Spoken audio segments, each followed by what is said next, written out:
Hello guys, আরে তোমরা ভূত মনে করো না, জাস্ট একটা ফেস প্যাক লাগিয়েছি।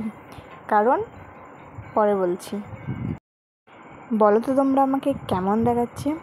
দিনটা ছিল আজকে শ্রাবণ মাসের শেষ পঞ্চমী, তাই আমাদের এখানে পুজো হয় খুব ধুমধাম করে। তো সেই মতো সাজুগুজু করে বেরিয়ে পড়েছি মন্দিরে যাওয়ার জন্য। রীতিমতো আমি পৌঁছেছি একদম পুজোর শেষে, প্রচণ্ড ভিড় লোকজন। চলো তোমাদের মন্দিরটা একবার দেখাই।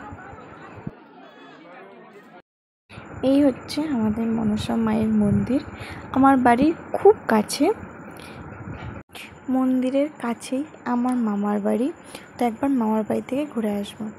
মামার বাড়ি গিয়ে দেখছি যে আমাদের পুচকি দুটো খেলা করছে মেঝেতে। রীতিমতো মায়ের মন্দিরে গিয়ে দেখি পাঁটা কাটা শুরু হয়ে গেছে। আমি তো বাবা দেখতে পারি না, দেখলে বুকটা শিউরে ওঠে। তোমরা কে কে পাঁটা কাটা দেখেছ কমেন্ট করে অবশ্যই জানিও কিন্তু। আর এই হচ্ছে মায়ের মূর্তি, এখন পুজো চলছে শেষের দিকেই।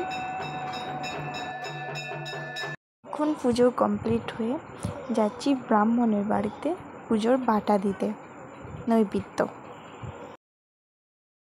তারপরে বাড়ি এসে মায়ের প্রসাদ খাই।